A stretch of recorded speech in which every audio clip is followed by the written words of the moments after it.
Franc-parler, Honoré Naoum.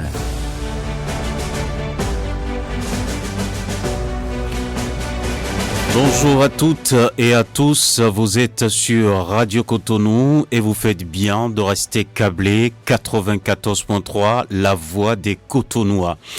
Quand le Nigeria tousse, le Bénin est grippé, une expression courante depuis des dizaines d'années au regard des relations commerciales qui existent entre les deux pays.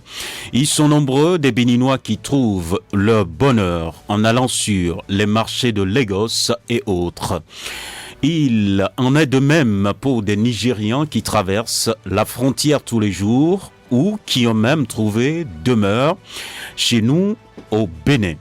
Une réalité qui donc amène bien entendu à parler de ce partenariat qui doit exister fondamentalement entre les deux pays. Mais malheureusement, la relation entre le Bénin et le Nigeria relève dans une large mesure de l'informel. Une réalité aussi qui est à la source de certaines décisions radicales prises par des autorités politiques nigérianes comme la fermeture des frontières. Mais depuis peu, on note un raffermissement de l'AS Abuja-Cotonou, une participation de l'actuel président nigérian et de la première fortune nigériane à la dernière fête de l'indépendance du Bénin en dit long. Alors, quelles retombées économiques les Béninois peuvent-ils espérer de ce rapprochement? Pour en parler, nous recevons ce dimanche le professeur Albert Onlonkou. Il est un agrégé d'économie. Professeur Albert Onlonkou, bonjour. Bonjour. Merci d'avoir accepté notre invitation malgré votre agenda bien serré. À la mise en onde de cette émission, Ghislain Agbangba, à la prise de vue, Job Chikpe, et à la présentation, Benjamin Honoré Naoum. Le standard sera ouvert à 11h15 pour vous permettre, chers auditeurs, de poser vos questions au numéro 41 17 18 pour les femmes ou le 50 52 52 73 pour les hommes.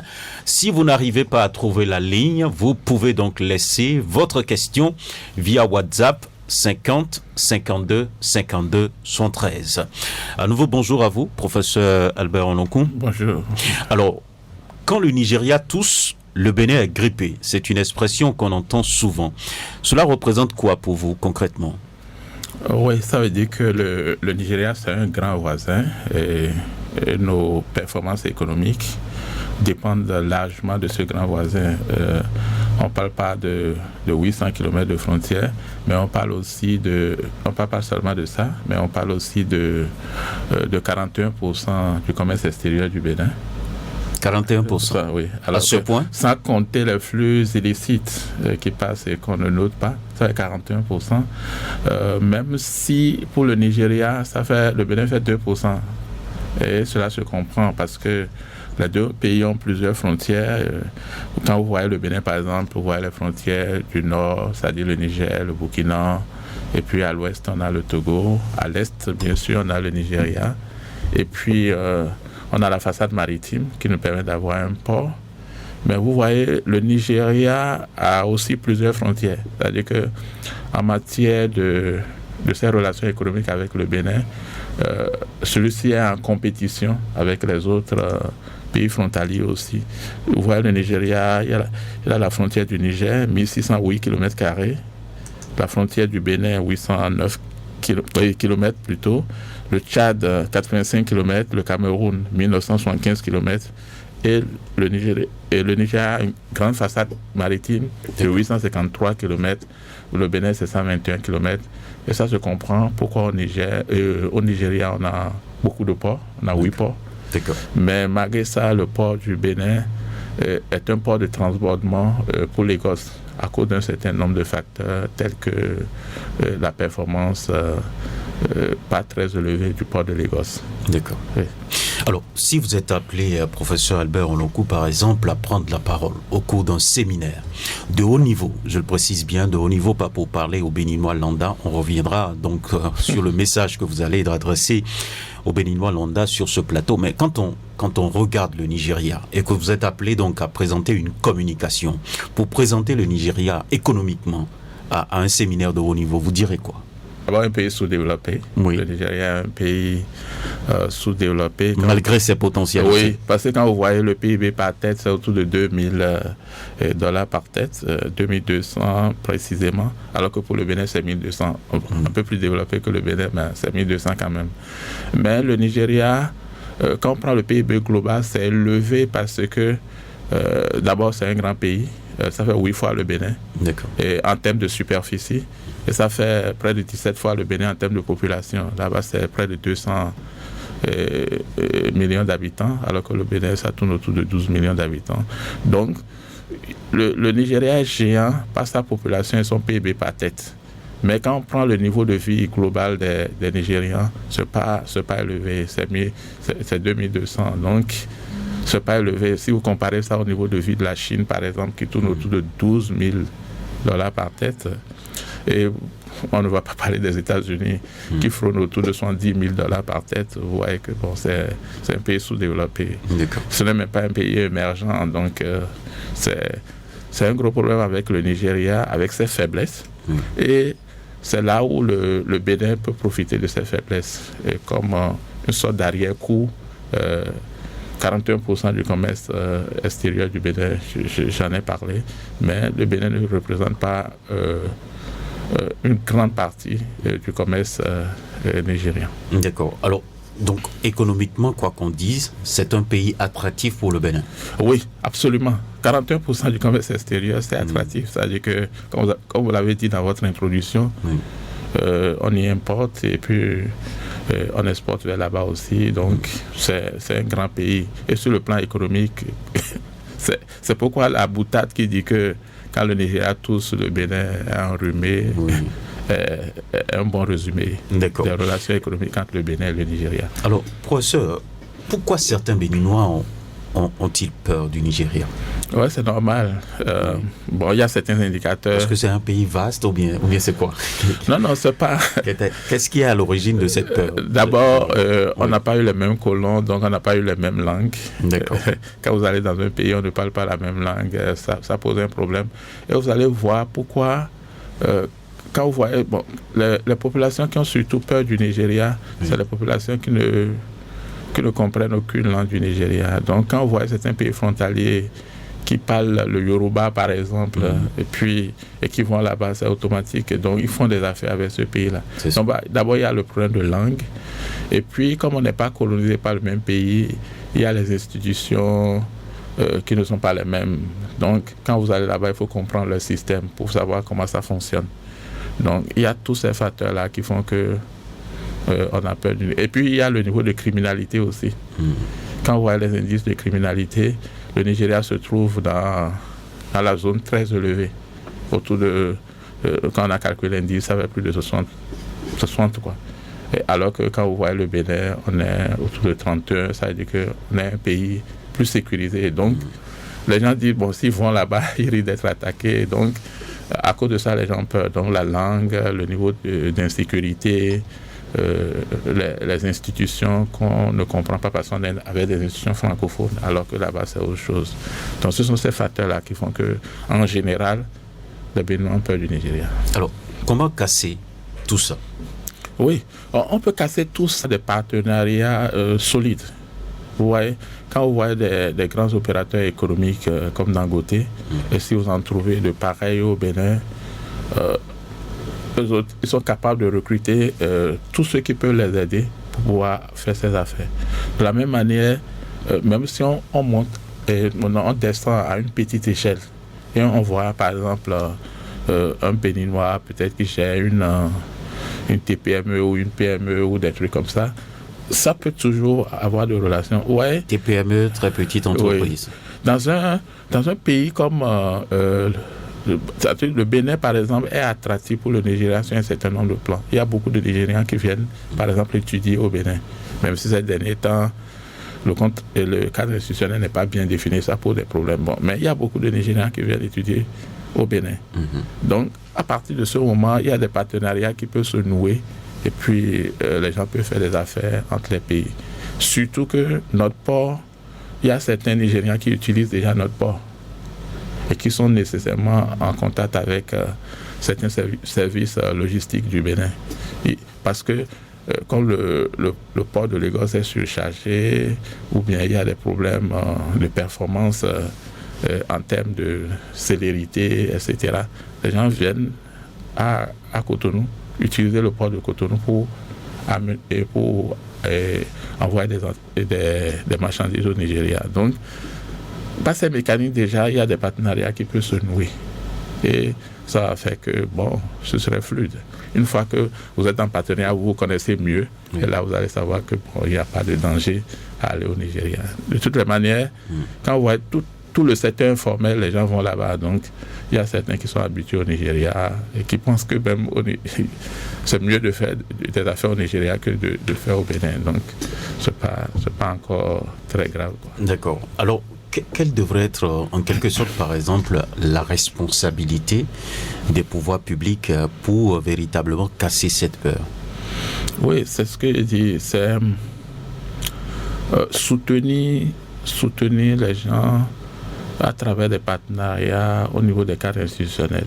Maintenant... Parce que vous avez parlé de la langue, par exemple. Oui, par exemple, la langue. Le Bénin, par exemple. Le Bénin, je crois que l'anglais prend de plus en plus au Bénin. Et comme je vous ai dit, il y a des Nigérians qui viennent étudier au Bénin et qui... c'est vrai, on les oblige à étudier en français.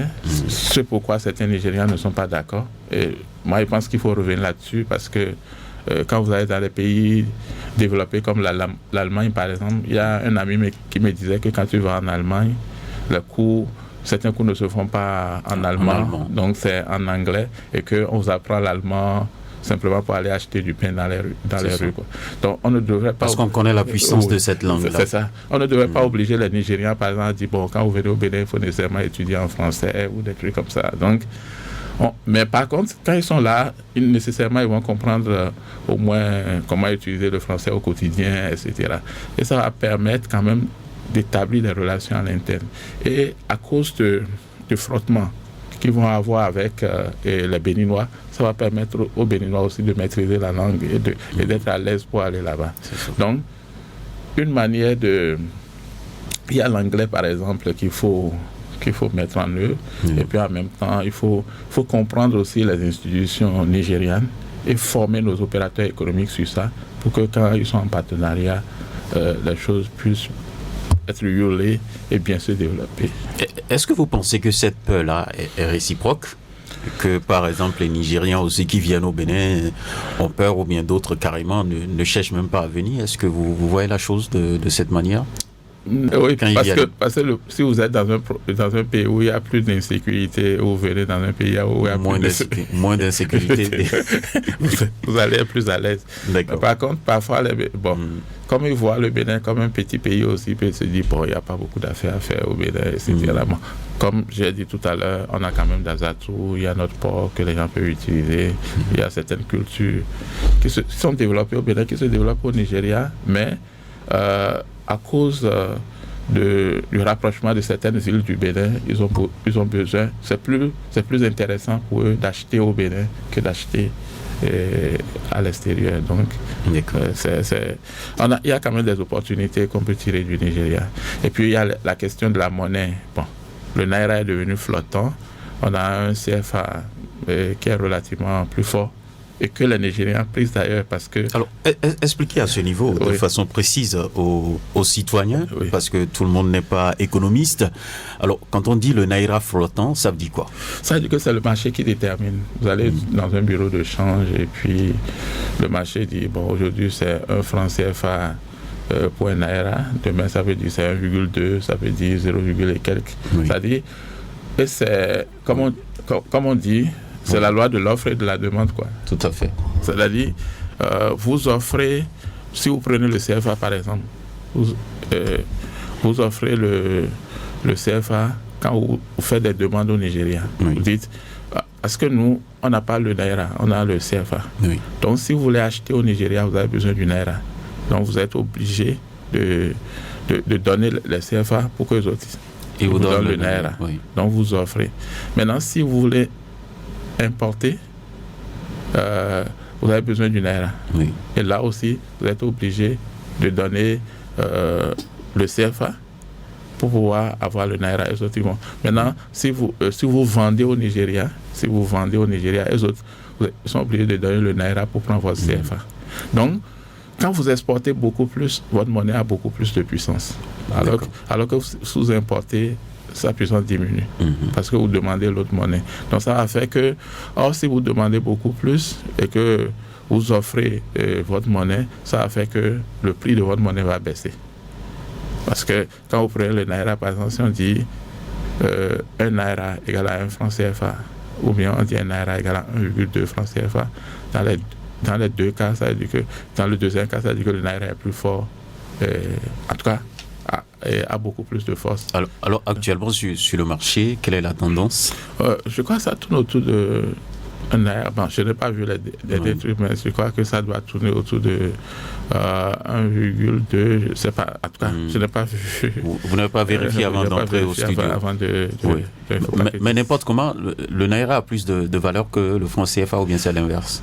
Non. Bien, ça dépend. Ça dépend. On ne va pas dire ça comme ça. Parce que quand vous voyez dans les années 80, un Naira, par exemple, c'est près de 400 francs CFA. 400, 500 francs. Mais c'est descendu jusqu'à ce qu'on dit 1, et quelques maintenant. Donc, ça ne veut pas dire que le Naira... quand on parle de force d'une monnaie, on peut parler de force quand ça s'apprécie, c'est-à-dire si sa valeur augmente par rapport à l'autre. Mais en termes de rapport, pour dire est-ce que si c'est plus que 1 Naira, si ça fait plus de 1 franc, ça veut dire que le Naira est plus fort, c'est pas ça. Donc, parce que vous pouvez avoir une monnaie et le rapport est 1%, mais ce qu'on va voir, c'est le rapport.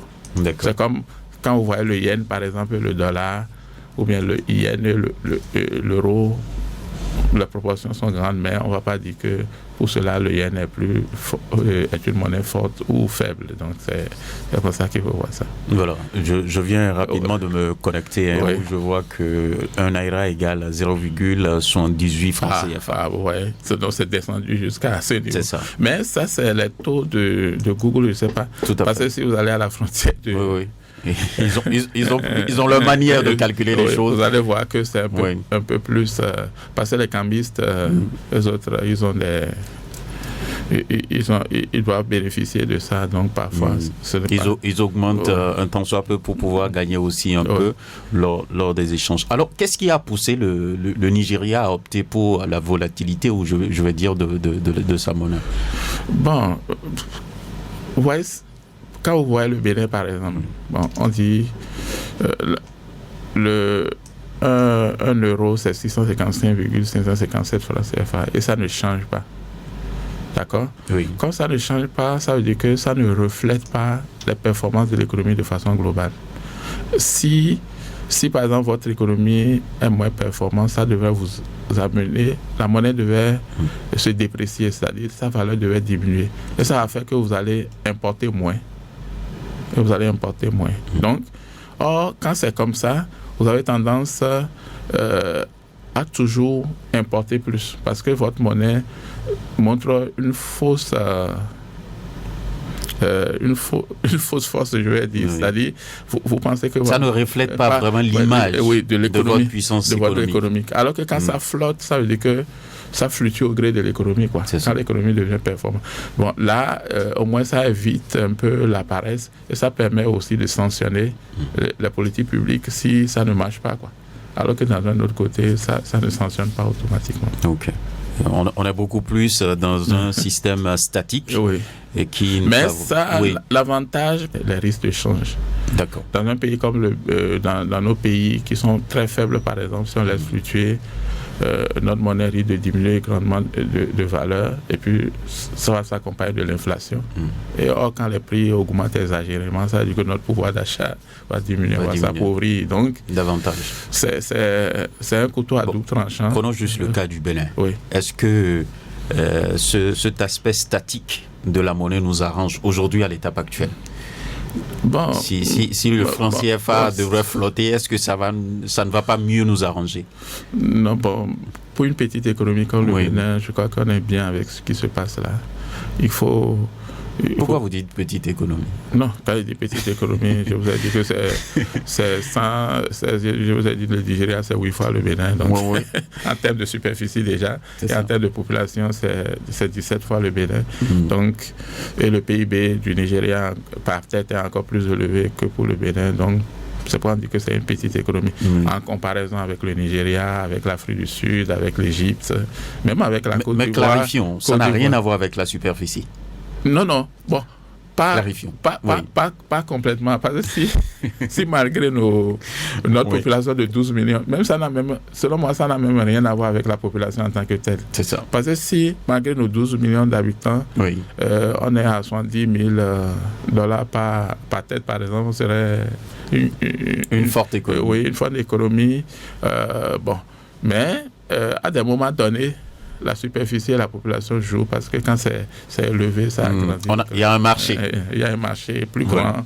Et puis c'est comme, vous prenez le Nigeria par exemple, si le Nigeria ferme toutes ses frontières, le Nigeria va continuer de vivre, alors que pour le Bénin, ce serait compliqué. Ça sera compliqué. Alors, on rebondit d'ailleurs sur cette thématique-là pour dire, est-ce que vous pouvez nous rafraîchir la mémoire? Qu'est-ce qui a, par exemple, poussé les autorités nigérianes à décider donc de cette fermeture radicale des frontières avec non pas seulement le Bénin, mais avec d'autres pays également, le Tchad, le Cameroun et autres? Cette décision-là vient généralement, il y a plusieurs raisons, mais la raison principale, c'est de dire, surtout nos pays qui sont des pays frontaliers, on se dit que le port de Cotonou importe des marchandises qui sont prohibées au Nigeria. Parce que pour pouvoir soutenir la production locale, on est obligé parfois de faire une politique commerciale restrictive pour dire vous ne devez pas importer tel produit, ou bien si vous voulez importer, c'est dans telle proportion. D'accord. Le Nigeria, par exemple, dans le secteur agricole, par exemple, veut promouvoir la production du riz. Et pour pouvoir le faire, le Nigeria va dire non, je limite les importations de riz, ou je ne veux plus du tout qu'on en importe. Maintenant, je vous ai dit que le port de Cotonou, c'est un port de transbordement, c'est un port par lequel les Nigérians peuvent passer pour pouvoir contourner les difficultés du port de Lagos. À partir de ce moment, il y a des gens qui importent des marchandises.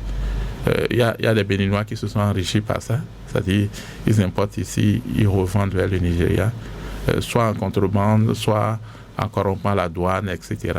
Et le Nigeria a dit, mais pour éviter ça, il vaut mieux fermer la frontière. Je crois que c'est la raison fondamentale que les gens ont donnée. Bon, il peut y avoir d'autres raisons de soutien, telles que les trucs de contrebande, mais la contrebande n'est pas légale, donc ça passe rarement par les frontières, donc c'est des contournements, etc. Donc, je crois que la raison principale, c'est ça. C'est-à-dire ne pas mettre en difficulté sa politique de restriction à l'importation, alors qu'il y a un autre pays où les gens peuvent importer et reverser vers le Nigeria. Et quand vous écoutez certaines personnes au cours de cette période-là, d'autres disaient que les frontières ne sont pas fermées, c'est parce que vous n'avez pas amené les produits que le Nigeria accepte. Exactement. C'est ce que je suis en train de dire. Si vous apportez l'ananas, si vous apportez parce qu'il y a des accords quand même au niveau de la CEDEAO, et que quand vous avez des produits du cru, qui contiennent par exemple 60% de la valeur interne, le Nigeria n'a pas le droit de fermer la frontière. Le Nigeria est obligé d'accepter. Donc, les gens disent que vous ne produisez pas localement pour pouvoir exporter vers le Nigeria, mais vous importez des choses qui sont prohibées au Nigeria, et c'est ça que vous... Mais c'est une raison principale, mais comme je vous ai dit tout à l'heure, avec les performances de port de Cotonou, je crois classé son 9e sur le plan logistique comparé au port de Lagos, classé 100e. Il y a quand même des possibilités d'affaires entre le port de Cotonou et les Nigérians, parce que certains vont préférer toujours utiliser le port de Cotonou que d'utiliser leur propre port. Et à partir de ce moment, il y a des possibilités d'affaires. Maintenant, ce que les gens disent, c'est qu'il faut que ce soit les produits que les autres ils acceptent légalement sur leur territoire. C'est ça. Et c'est pourquoi la coopération entre le Bénin et le Nigeria, la coopération plus étroite, ça permet de contrôler un certain nombre de choses et de ne plus avoir des Alors, comment vous aviez eu à apprécier, par exemple, la posture des autorités par rapport à cette fermeture des frontières? Est-ce que pour vous, les autorités béninoises ont bien réagi ou pas? Oui, bon. Vous savez, pour les négociations diplomatiques et autres, ce n'est pas quelque chose qui va courir dans les rues, etc. À des moments donnés, quand vous êtes face à une contrainte, vous développez des résistances. Parfois, la résistance, on dit que les crises sont des opportunités. Il peut arriver à des moments quand on ferme les frontières, là vous voyez ceux qui... Certains avaient parlé de résilience. Oui, effectivement, puisque pendant la période, quand même, on a eu des taux de croissance raisonnables. Ça nuit à notre performance. On a peut-être perdu 1% de croissance, tout ça, mais quand même, avec un pays où on a 41% de commerce extérieur, s'il n'y avait pas une certaine résilience, ça ne pourrait pas marcher. Mais il faut dire que le gouvernement a été aidé aussi par le fait que tous les flux ne passent pas par les frontières légales. C'est-à-dire il y a beaucoup d'informels. Effectivement. Oui. De telle sorte que même quand on a fermé les frontières, peut-être que le flux a diminué, mais pas dans les proportions qu'on aurait si les frontières étaient étanches. Je crois que c'est à partir de là qu'on a dit l'économie béninoise a été résiliente, aidée en ce sens par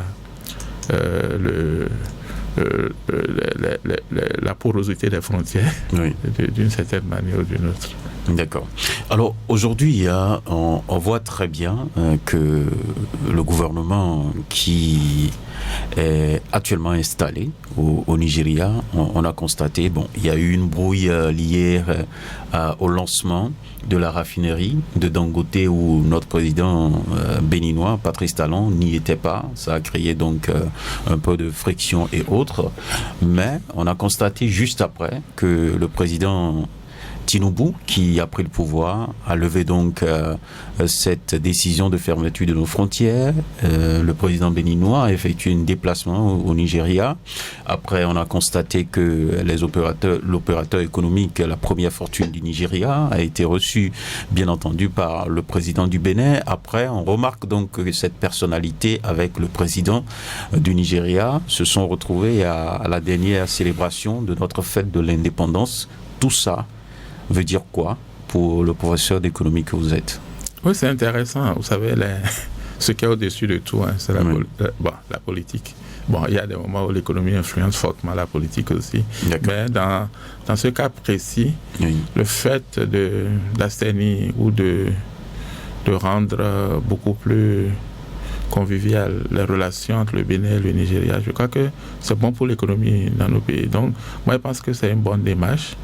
Parce que dans certains pays, et ce n'est pas anodin quand vous allez voir quelqu'un comme Dangote qui est impliqué dans le jeu. C'est-à-dire que à des moments donnés, les opérateurs économiques, quand ils ont une certaine force, ils agissent sur les politiques et les influencent. C'est ça. Maintenant, évidemment, si vous n'êtes pas en concurrence avec le politique, sur le terrain politique, si vous ne vous affichez comme un opposant du politique, il va vous soutenir. Je crois que c'est ce qui s'est passé au Nigeria. Peut-être que ça a passé par Dangote pour atteindre l'autre, pour dire non, le Bénin est important pour nous, qu'il faut qu'on assainisse les relations. Et puis le Bénin est aussi prêt à prendre des mesures pour que ce que vous leur reprochez ne pose pas de problème. Et je crois que c'est très amical, et surtout avec notre fête de l'indépendance, on a pu inviter de l'opérateur économique encore. Je crois que c'est très bien. Ça veut dire que c'est à nous maintenant de réfléchir et de profiter vraiment de ces relations qui sont devenues plus amicales. Je vous invite alors donc à réfléchir à la place de tous les Béninois. Dites-nous, qu'est-ce qu'on fait? Donc ça veut dire que on ne peut que dire des choses plus ou moins générales. Mais ce qui va être intéressant, c'est de mobiliser un peu toutes les sciences. Quand je dis un peu les sciences, il y a l'économie, il y a la géographie, il y a la sociologie, et de faire des réflexions stratégiques, pour dire comment on peut booster, comment on peut renforcer les partenariats entre le Nigeria et le Bénin. Et quelles sont les faiblesses de l'économie nigériane dont le Bénin peut profiter et être dans une dynamique de telle sorte que quand ces faiblesses-là vont commencer par disparaître au Nigeria, découvrir d'autres choses et renforcer les partenariats. Donc, c'est la réflexion générale qu'on peut dire. Maintenant, je ne peux pas dire maintenant, OK, il faut que les producteurs de manioc produisent beaucoup plus de manioc parce que les Nigériens en consomment. Je ne peux pas être spécifique jusqu'à ce niveau. Mais c'est de mettre en place les mécanismes de réflexion. Je crois qu'il y a des structures quand même. À un moment donné, il y avait une structure qui était mise en place au ministère des Instituts de réflexion stratégique. Maintenant, il y a la coopération qui est séparée du ministère des Affaires étrangères, maintenant qui se trouve au ministère de l'économie et des finances. Et il y a une direction de la coopération internationale, générale de la coopération internationale. Je crois que c'est des structures... Est-ce que le Bénin dispose d'une structure qui étudie véritablement le Nigeria? Jusqu'à ma connaissance, il n'y en a pas véritablement. Maintenant, comme je vous ai dit, il y a des structures qui sont mises en... Par exemple, je ne sais pas comment l'Institut en temps fonctionne. Oui. Maintenant, il y a la direction de la coopération internationale, maintenant, qui est au ministère des Finances.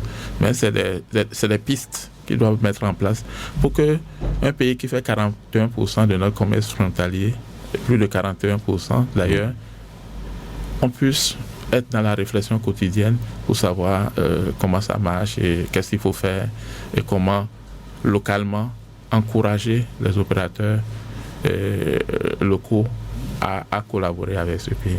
Est-ce qu'on doit dire que les gouvernements successifs ont péché dans ce sens-là? Oui, je crois que c'est des relations plus ou moins informelles et le Bénin a beaucoup laissé ça. Ouais. À des moments donnés où le Bénin profitait même de la rente, il y a la rente pétrolière, il y a la rente du port dont j'ai parlé tout à l'heure. Oui. On n'a pas mis en place des réflexions pour dire oui, nous en profitons maintenant, mais quand ça va disparaître, qu'est-ce que nous faisons? Parce qu'on a quand même profité de ce commerce-là pendant longtemps, même si c'est illégal. On en a profité. Donc, c'est en ce moment-là qu'il faut mettre en place des réflexions pour dire, quand le Nigeria va dire maintenant non, je stoppe, qu'est-ce que vous faites? C'est d'avoir des substituts locaux, des industries que vous construisez. Parce que là, on souffre par rapport au carburant, par exemple. Oui, par exemple, au carburant. Mais carburant, on souffre par rapport au carburant, mais ça dépend. Le gouvernement, je ne sais pas si le gouvernement va dire on souffre, mais peut-être la population. Quand c'était illégal, comme c'est du carburant de contrebande, ce n'était pas intéressant pour le gouvernement. C'est ça. Parce que les taxes... vous n'êtes pas sans savoir qu'on vit beaucoup plus sur la fiscalité parce qu'on n'a pas de ressources naturelles comme d'autres pays. Donc l'habitude de la pompe arrange le gouvernement. Oui, absolument. ça arrange le gouvernement. Okay. C'est pourquoi des gens disent, le profane de la rue, par exemple, lui dit, mais tiens, comme les relations sont enseignées avec le Nigeria, pourquoi on n'importe pas du pétrole du Nigeria? Non, ce n'est pas en ces thèmes. À la rigueur, si le Bénin... Mais pourquoi on ne le fait pas? Pourquoi officiellement le Bénin n'importe pas le pétrole du Nigeria? Vous allez voir maintenant avec le Nigeria, le prix à la pompe, c'est pratiquement le prix du Bénin. Ça veut dire que là-bas, ils vont pas vendre à leurs consommateurs à un prix et puis... Et vendre un autre prix pour nous. C'est pourquoi même le président nigérien, quand il a pris le pouvoir, il a dit non, on ne peut pas être en train de subventionner les pays frontaliers. Il a même cité le nom du Bénin, je crois. Donc, il dit on ne peut pas continuer à les subventionner. C'est pourquoi je relève les prix, là, multiplier ça pratiquement par 3. Mais derrière, je vais faire des mesures de compensation dont les autres pays ne vont pas bénéficier. Tout à fait. Donc, c'est stratégique. Oui, c'est stratégique. Donc, est-ce que vous voyez, par exemple, le Nigeria dans une dynamique? Est-ce que quelque chose se prépare au Nigeria? En voyant un tant soit peu les décisions qui sont prises souvent dans ce pays. Est-ce que vous voyez ce pays dans une dynamique de dire, je veux renforcer beaucoup plus ma position sur le continent? Oui, absolument. Oui. Vous savez, c'est ce que je dis, au Nigeria, il y a beaucoup de réflexions. Il y a beaucoup de réflexions stratégiques. Et puis, ils sont très dominants à la Banque africaine de développement. Ils ont leur ancien ministre de l'Agriculture qui est là-bas. Les Nigériens, ils réfléchissent beaucoup. Et puis, ils sont en concurrence avec les grands pays. Donc, ils parlent des grands pays de l'Afrique, bien sûr. Afrique du Sud, tout ça. Donc, ils veulent quand même avancer, améliorer leurs institutions, améliorer leur cadre économique pour pouvoir avancer. Je vous ai dit que c'est c'est encore une économie sous-développée. Donc, il y a beaucoup d'intellectuels. Donc, les gens sont en train de réfléchir pour dire comment on fait pour faire du Nigeria une grande puissance économique. Donc, ils sont en train. D'accord. Alors, qu'est-ce que nous amenons au Nigeria? Oui, je vous ai dit, oui. Nous amenons d'abord notre port.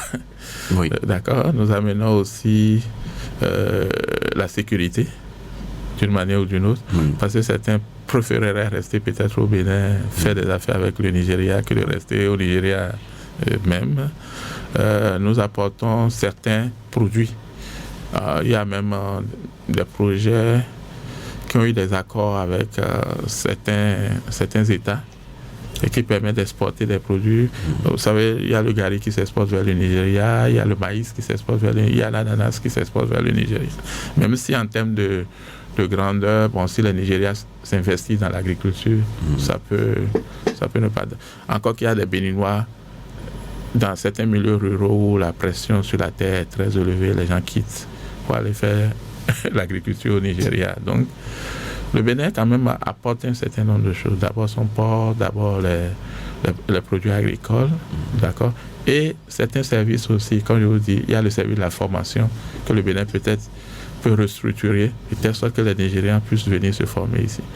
Mais en contrepartie, il faut prendre des précautions pour les questions de sécurité. D'accord. Parce que ceux qui sont dans un pays qui n'est pas sécurisé, qui ont développé certains comportements, quand ils viennent au Bénin, on peut faire attention. Mais au niveau moderne, les gens peuvent circuler librement et on peut les contrôler en termes de sécurité sans que ça ne perturbe l'économie. Et de la même manière, le style de vie peut influencer un tant soit peu la jeunesse béninoise. Oui, bon. Ça, c'est un gros problème. Oui. Mais ils ne sont pas là, mais il y a des déviances au niveau de la jeunesse. Mais c'est pourquoi ça, la soie doit faire partie d'un package. Et, le gouvernement doit savoir qu'il n'y a pas de repas gratuit. Okay. Et que si vous profitez du Nigeria pour certaines choses et vous favorisez la fluidité, ce qui serait bien pour l'économie sur le plan économique, ce qui serait bon pour le Bénin sur le plan économique, il faut aussi mettre en place des dispositifs en termes de sécurité. Dans ce cas, ces derniers temps, le Bénin a fait beaucoup d'investissements dans la sécurité, donc je pense que ça fait un pas vers cela aussi. J'écoutais un opérateur économique un jour qui me disait que si j'avais, c'est l'opérateur qui s'exprime, si j'avais le pouvoir de décider, ce que je vais faire, c'est d'investir véritablement dans le tourisme sanitaire. Parce qu'il y a beaucoup de Nigériens qui prennent l'avion, par exemple, pour aller jusqu'en Afrique du Sud pour se soigner. Donc, pour lui, c'est que si on organise bien la vie sur le plan santé au Bénin, c'est qu'on peut beaucoup gagner. Parce que les Nigériens viendront se soigner ici pour faire leur check-up et autres.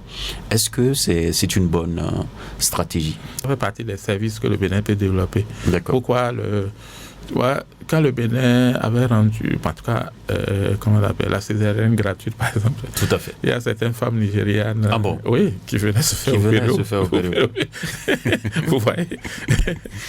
Donc, ce qui veut dire qu'effectivement, sur le plan de la santé, par exemple, le Bénin, comme les pays du nord de l'Afrique, par exemple, même pour les pays européens, il y a certains qui quittent l'Europe, qui viennent se soigner au Maroc, en Tunisie, parce qu'ils ont des plateaux techniques qui sont très intéressants.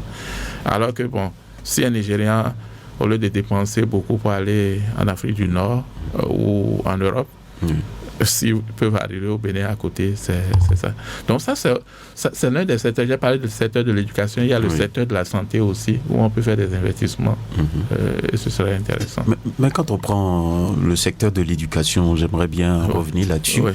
On sait qu'il y a eu une université, par exemple, qui était basée à Semepodi, je crois, à Papa, Roulégbé, mais on a l'impression que ça n'a pas marché. Oui, c'est pourquoi sur le plan institutionnel, il faut qu'on développe un certain nombre de choses.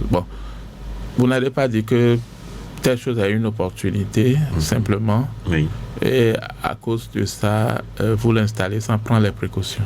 D'accord. Je crois que ce qui s'est passé avec l'université de Roulégbé, c'est un peu un conflit entre cette université et peut-être notre université, c'est-à-dire la faculté des sciences de la santé, pour ne pas la nommer, et que les gens pensent que la formation qu'on donne là-bas, c'est pas une bonne formation. Okay. Donc, si on doit faire cela, il faut que ça respecte tous les cadres. Si le gouvernement béninois supporte une institution comme ça, c'est que tout est en place. Et puis on n'aura plus ça. Et ça, c'est de façon générale qu'il faut développer ça, parce que quand par exemple quelqu'un vient, il fait un investissement quelque part, et quelques années après, le gouvernement dit bon, j'ai un problème, ou bien je vais développer cette zone, donc vous devez quitter. Il y a deux possibilités. Soit il faut les dédommager complètement, de telle sorte que les gens savent que si on investit, même si le gouvernement veut détruire ça après, je ne vais pas perdre de l'argent. Et là, ça peut pousser les gens à investir. C'est la même chose pour cette université. Et je crois que c'est de développer le cadre institutionnel. Ça peut être même un partenariat public-privé. Et quand le public est dedans, le public va veiller à la qualité, de telle sorte que les privés ne vont pas faire de n'importe quoi. Former par exemple des médecins au rabais, c'est mettre des vies en danger. Tout à fait. C'est à l'obligation d'y veiller. Oui. Alors, à l'université, est-ce que vous donnez des cours sur le Nigeria, sur le plan économique? Est-ce que vous avez des curricula, je veux dire, orientés vers le Nigeria? Ça, à l'université, les cours qu'on donne, c'est des cours disciplinaires. Voilà. Par exemple, je donne un cours d'économie, si ça appelle des exemples où je dois citer des pays, je peux citer le Nigeria, je peux citer d'autres pays. Donc, il n'y a pas un cours spécifique sur le Nigeria. Mais c'est une bonne idée. C'est une bonne idée. Je crois que c'est une réflexion qu'il faut faire. Pas sur le Nigeria seul, parce que, vous savez, si vous fabriquez un produit... Avant de développer ce que vous voulez dire, je voudrais annoncer aux auditeurs qu'à 11h15, ils peuvent commencer donc à nous appeler pour poser leurs questions et surtout intervenir. Ceux qui n'arrivent pas à trouver la ligne peuvent laisser donc leur message via WhatsApp que nous allons lire ici. Vous pouvez évoluer. Pas sur le Nigeria seul. Oui. Il y a peut-être... On peut avoir des cours comme l'économie du voisinage de façon générale. Oui. Quand vous fabriquez un produit au Bénin et vous voulez exporter en France, ce serait plus difficile que d'exporter ce produit-là au Niger, au Burkina, ou au Nigeria, ou bien au Togo. Vous voyez? Oui. Donc, jusque-là, on n'a pas vraiment profité de notre environnement. On a profité d'une position captive sur certaines choses. Par exemple, le port naturel du Niger, donc, qui est plus proche. Donc, parce que pays de l'Interland. Oui, donc on a cette relation, et puis avec ces problèmes aussi. Parce que quand vous voyez la frontière entre le Niger et puis le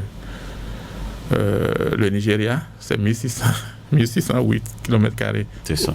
En comparaison des 809 pour le Bénin, ça veut dire que les gens peuvent importer en tout cas, avec les exonérations ou les facilités qu'on donne au Niger, le Niger peut prendre des marchandises du Bénin et encore réexporter vers le Nigeria par sa frontière là-bas. Donc, ça aussi, c'est des problèmes.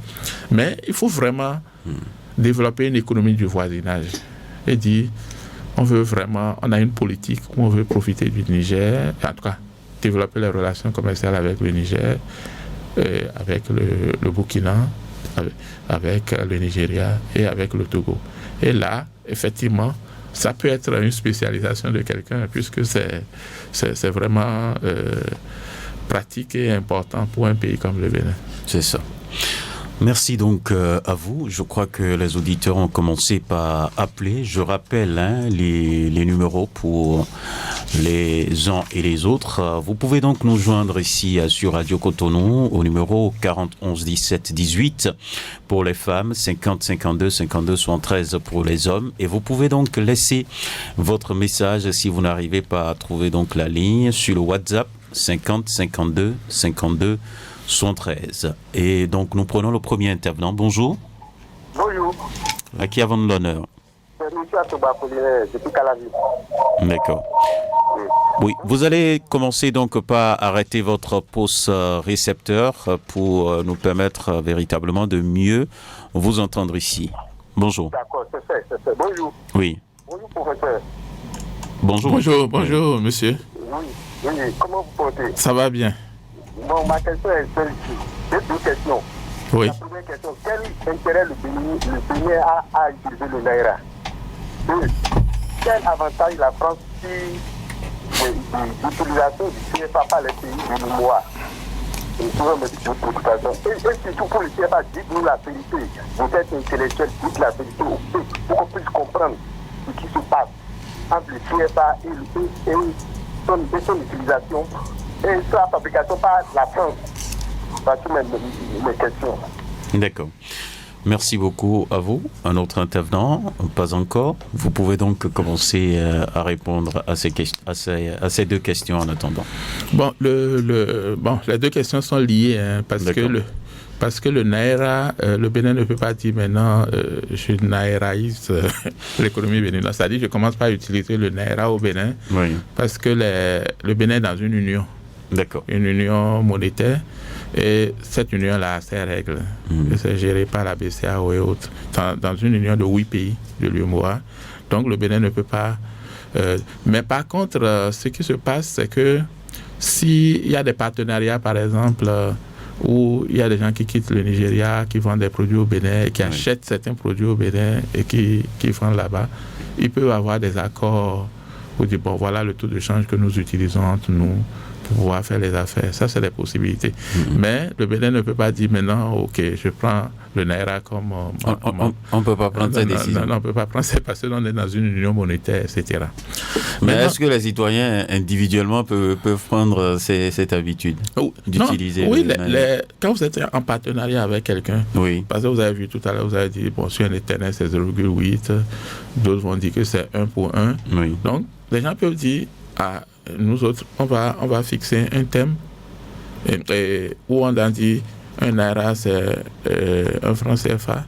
Et puis, si j'apporte des marchandises pour faire la conversion, c'est ce qu'on fait. Et puis mais ça, c'est les accords entre les pays, entre les individus, entre les partenaires pour pouvoir gérer le risque.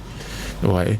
Mais le Bénin ne peut pas dire maintenant, bon, je décrète que le Naira est la monnaie du Bénin. C'est pas possible. Mais quelles pouvaient être les conséquences si on faisait cette option, ou bien ce n'est même pas possible? C'est pas possible. Si vous le faites, ça veut dire que vous sortez de la zone CFA. D'accord. Donc c'est comme si on sort de l'UEMOA. Oui, ça veut dire que le Bénin est en train de créer sa monnaie, ce n'est pas envisageable. C'est pas bon pour le Bénin d'ailleurs, parce que je vous ai dit que le franc CFA est une monnaie très prisée par les Nigériens aussi, à cause de sa convertibilité. Okay. Par exemple, vous avez le CFA, vous pouvez transformer ça en euros sans problème. Donc, je crois que les Nigériens sont... Et puis, la politique qui vient, c'est d'avoir une monnaie régionale avec la CEDEAO. Bon, si ce projet aboutit, ce serait un mouvement collectif. C'est ça. Et là, il n'y a pas de problème. Mais par contre... Vous pensez que cela va se concrétiser? Oh, ça fait déjà des années. Maintenant, oui. Je ne sais pas lire le futur, donc... Tout à fait. vous portez des gants. D'accord. Mais par contre, pour le CFA, j'ai déjà fait une émission sur une télé déjà, qui est déjà passée hier, où on a parlé un peu du CFA. Le problème du CFA, c'était une monnaie coloniale. Maintenant, avec l'indépendance, ce n'est plus une monnaie coloniale. L'auditeur réclame la vérité. Hein. Oui, non, c'est ça que je suis en train de lui dire. C'est franc-parler. C'est ça que je suis en train de lui dire. Okay. C'était une monnaie coloniale, même la définition même était coloniale. Oui.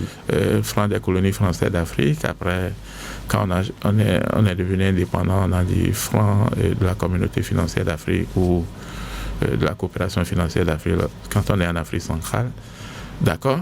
Maintenant, lorsque nos pays sont rentrés sont devenus indépendantes, il faut dire que la colonie d'approvisionnement, le Bénin était quand même une colonie d'approvisionnement. Ce qu'on appelle une colonie d'approvisionnement, c'est une colonie où le colon développe des infrastructures simplement pour prendre des produits pour exporter, c'est-à-dire des produits bruts.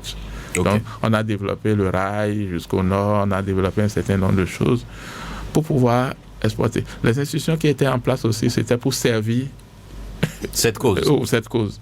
Donc, on ne pouvait pas gérer une monnaie parce qu'on n'avait pas les institutions, on n'avait pas les trucs. Et puis, c'est ainsi que la France a dit, comme je vous ai colonisé, je veux vous aider à gérer. Ça ne veut pas dire que ça n'a pas d'avantage pour la France. Ça a d'avantage pour eux parce que jusqu'à à un moment donné, quand vous vendez à l'extérieur, comme je vous ai dit tout à l'heure, quand vous vendez à l'extérieur, vous prenez des devises. Parce que les gens qui veulent acheter votre produit n'ont pas votre monnaie. Donc, ils vont vous donner leur monnaie pour que vous puissiez leur vendre votre produit. Mais quand vous voulez exporter, mais quand vous voulez importer, là, vous avez besoin de cette monnaie-là pour importer. À un moment donné, c'est la France qui gérait les 100% des réserves d'exportation des pays nouvellement indépendants, juste dans les années 70. J'avais vu une vieille vidéo du président Yadman qui critiquait cette situation. Oui. 100%, ça veut dire que si on doit importer dans les colonies, si on exporte quelque chose, la France est au courant, puisque c'est la France qui gère tout. Et la France pouvait dire, bon, cette affaire-là, je pense que ce n'est pas bon pour vous, il ne faut pas le faire. Et ça donnait une certaine compétitivité à la France, etc. D'accord. Après, c'est devenu 65%, et après, c'est devenu 50%. Et depuis 2020, il n'y a plus ça. C'est la BCEAO qui gère la monnaie. Ce qu'on peut reprocher, au début des colonies, on ne peut pas accuser nos pères fondateurs pour dire pourquoi ils n'ont pas créé une monnaie, parce qu'ils n'avaient pas toutes les compétences, ils n'avaient pas la possibilité. C'est de n'avoir pas eu un agenda clair pour dire, à partir de quand on serait indépendant monétairement. C'est ça. De telle sorte que ça va au gré des relations. Et en 1994, par exemple, quand la France a vu qu'on avait pratiquement plus de devises pour pouvoir importer, ils ont imposé la dévaluation. Ouais. Donc, globalement, si moi je peux dire, ça évolue. Parce que on avait le Trésor français avec le compte d'opération qui gardait une partie de nos réserves. Maintenant, ça n'existe plus. C'est notre BCEAO qui gère maintenant. Donc, ce qui veut dire que progressivement, on évolue. Et l'impression l'impression des billets. Maintenant, la question d'impression, c'est une question technologique. D'accord. C'est une question technologique. Même si on veut imprimer la monnaie, avec le développement des technologies dans l'espace sur au moins nous-mêmes, on ne peut pas... en tout cas, je ne sais pas, je ne connais pas un pays qui a un niveau de technologie élevé. Si on lui dit d'imprimer la monnaie avec les signes secrets, tout ça, là, quelqu'un qui peut le faire. Parce que quand vous le faites, le faussaire peut copier ça automatiquement. Et puis, donc, il faut une technologie sécurisée. Et je crois que c'est ce rôle-là que la France joue. Maintenant, quand les gens disent, bon, est-ce qu'avec ça... Bon, vous voyez, avec l'argent, il y a beaucoup de fantasmes qui sont autour de ça. Donc les gens peuvent dire, bon, comme c'est la France qui fabrique ça, la France peut prendre une partie pour nous déstabiliser. Pour nous déstabiliser. Bon, je ne pense pas. En tout cas, à ce niveau de responsabilité, je ne pense pas que ça soit possible. Et ces pays qui sont assez démocratiques quand même si on dit qu'il y a des gens qui aiment leur pays, ce serait déjà très clair et tout serait tracé déjà. Donc, moi, je ne peux pas m'aventurer pour dire que c'est ce que... Mais c'est de dire d'abord que c'est un problème technologique et que la France a imprimé ça jusque-là et que ça nous coûte moins cher de le faire. Le jour où on va changer, ça va revenir plus cher. Maintenant, Mais qu'est-ce qui empêche la BCEAO d'aller donc à l'achat de technologies pour pouvoir imprimer sa monnaie? C'est quand même une question de souveraineté, non? Bon, je ne sais pas. Quand on va mettre ça à Dakar maintenant, je ne sais pas si les Béninois ne vont pas dire que le gouvernement de Dakar prend une partie des CFA. ou bien si on met ça en Côte d'Ivoire. Mais ce qu'il faut dire aussi pour le franc CFA, c'est que la France nous vend aussi une certaine police institutionnelle. Parce que, c'est-à-dire, entre nous, on risquait la monnaie allait disparaître si la France n'était pas dans le jeu, quoi. D'accord. Vous voyez, avec ce qui s'est passé, par exemple, en Côte d'Ivoire, avec la guerre, vous voyez comment les relations entre le pouvoir de Gbagbo et la BCEAO, ça s'était passé. Supposons que la monnaie, on imprime la monnaie là-bas, ou bien des trucs comme ça, et que les rebelles prennent la partie, on imprime la monnaie. Ou bien, donc, je crois qu'il y a tout un ensemble de facteurs qui font que les gens hésitent à le faire. Mais quand nous allons développer nos institutions vont devenir plus solides. C'est des choses qu'on peut abriter pour éviter les fantasmes que les gens développent autour de ça. D'accord.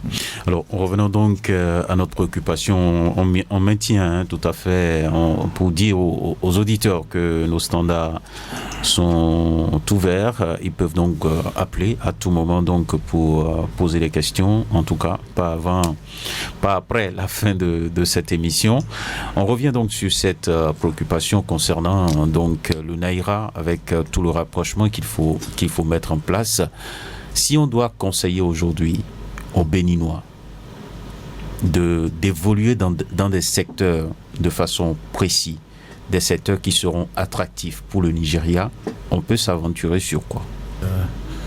D'abord le transit, c'est naturel, parce qu'il y a le port, la question logistique, le transport. Non, je parle ici des produits agricoles concrètement. Quand on parle des services, par exemple, il y a la santé, il y a l'éducation, on l'a soulevé. Maintenant, quand on parle des produits agricoles, je vous ai parlé du maïs. C'est ça. Parce qu'avec le développement de l'élevage au Nigeria, etc., il y a le manioc aussi, avec le gari. Il y a les huiles de façon générale. Ça peut être...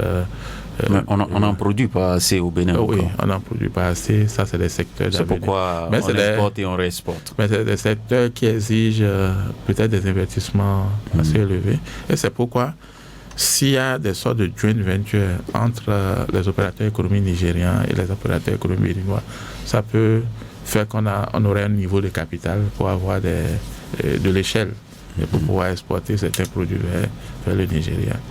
Donc, mais au-delà de tout ça, il faut des études sérieuses qui montrent quels sont les domaines dans lesquels nous pouvons profiter et quels sont les mécanismes qu'il faut mettre en place pour pouvoir en profiter.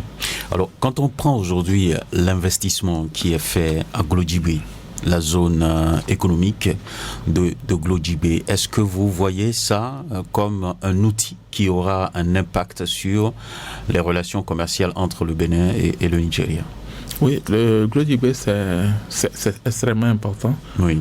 Puisque ça nous montre en matière de développement industriel ce que nous pouvons faire. Mais en termes d'échelle, ce n'est pas encore grand-chose. Parce que même quand vous prenez notre coton local, ça va permettre de transporter et de transformer à peu près 10% de notre coton local. Donc, ça veut dire que 90% risque d'être encore exporté.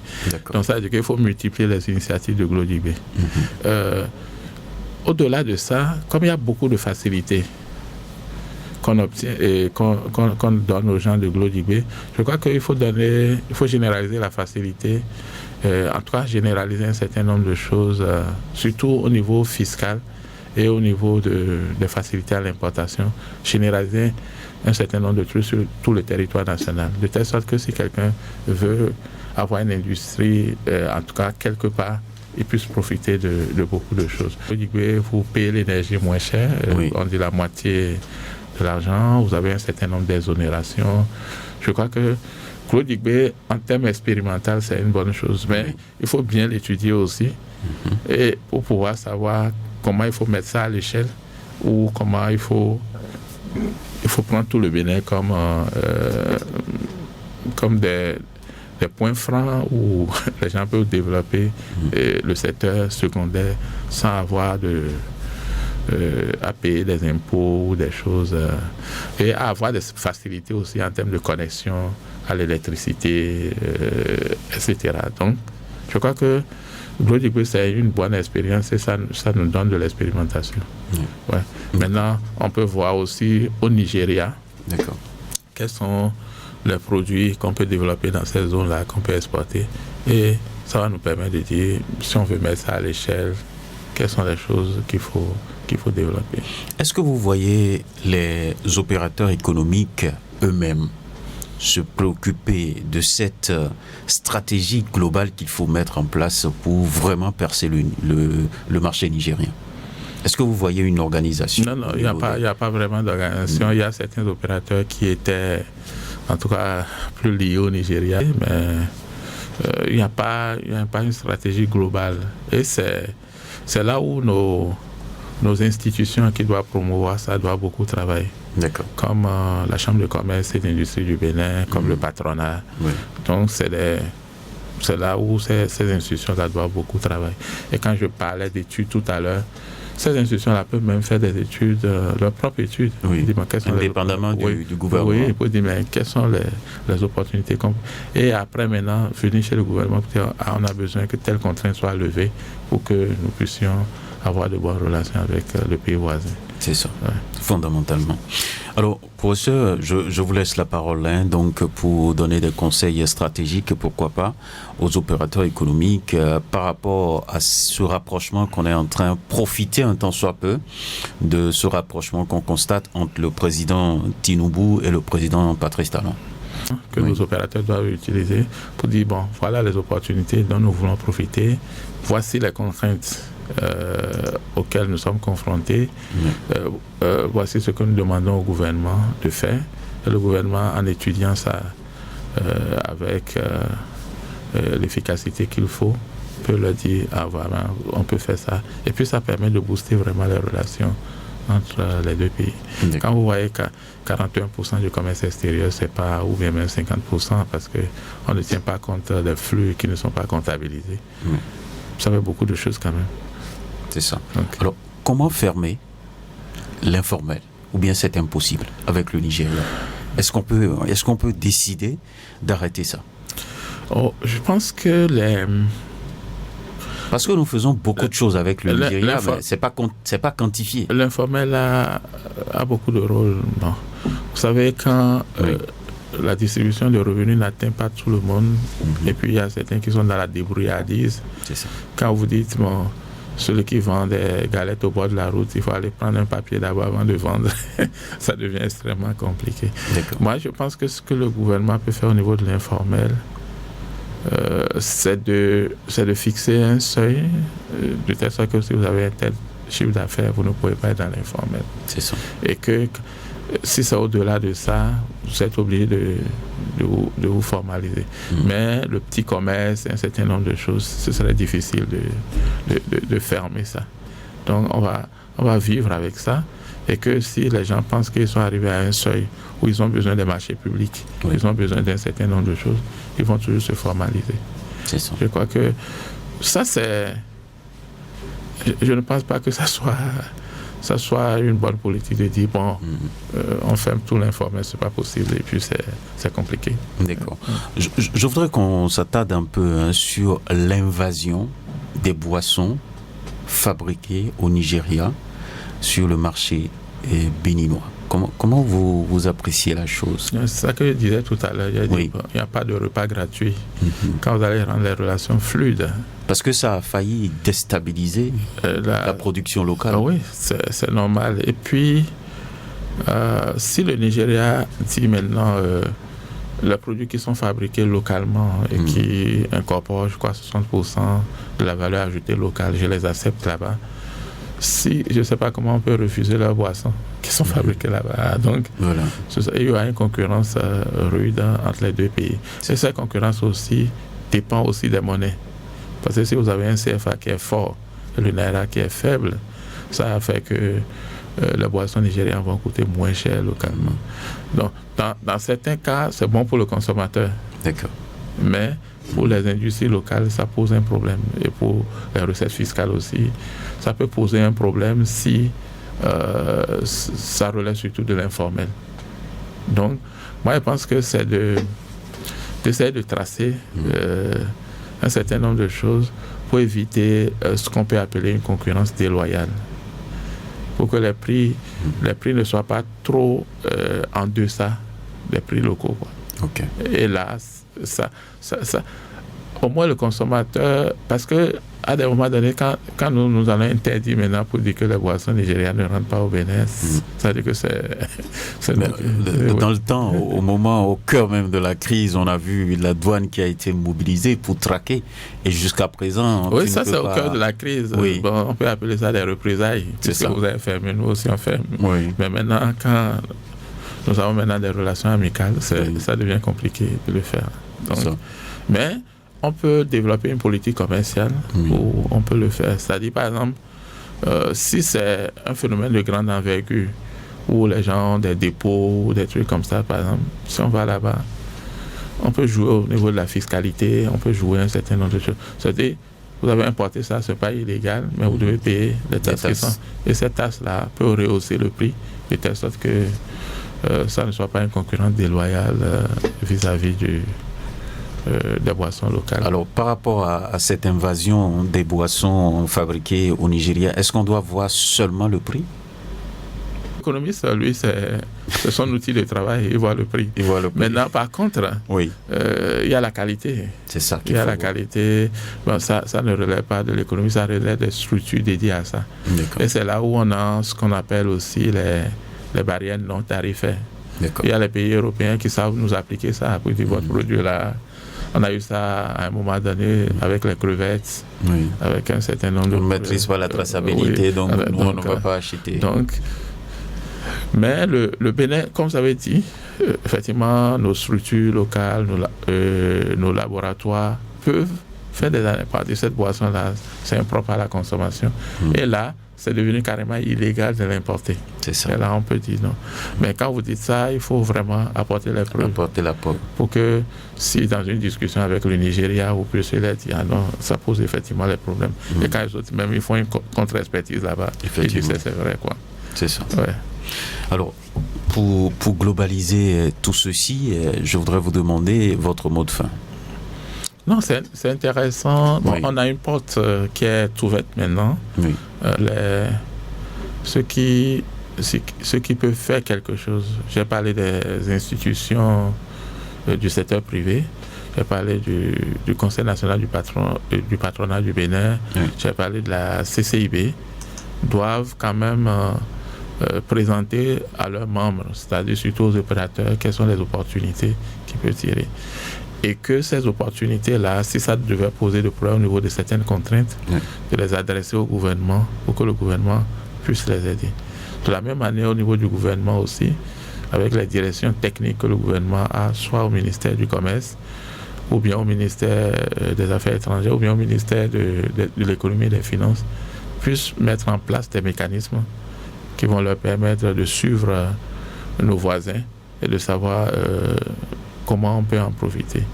Par exemple, si je vous donne un exemple, peut-être c'est la conclusion, ce n'est pas le lieu de donner des exemples, mais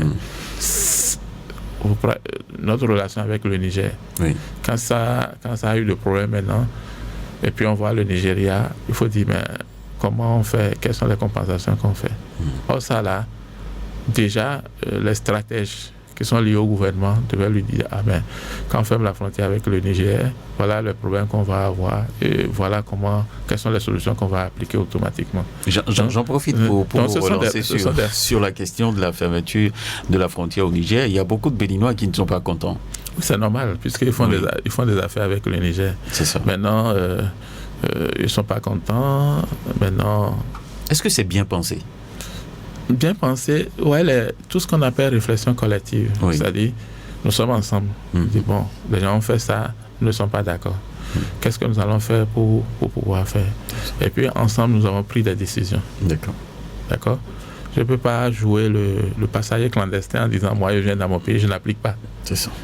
Donc, notre gouvernement ne pouvait pas faire appliquer. Autrement. Parce que si le gouvernement béninois refusait, il y avait beaucoup de conséquences. Parce que d'abord, le leader, c'est le Nigeria. Voilà. Ça veut dire que, est-ce que les relations entre le Niger et le Bénin et les relations entre le Nigeria et le Bénin, il faut peser. Quelle est la relation? Maintenant, si le Bénin dit, OK, je continue avec le Nigeria va dire, OK, moi, je ferme ma frontière. Comment vous allez faire? Donc, voilà. D'abord, la décision est collective. Donc, vous venez dans votre pays, vous ne pouvez pas outrepasser ça. C'est ça. Et puis, vous devez... Et puis, bon, le Bénin peut miser sur le court terme aussi, parce qu'on a donné seulement une semaine à la junte. Si, effectivement, après une semaine, soit il y a une intervention qui les enlève. Donc, c'est un truc de court terme.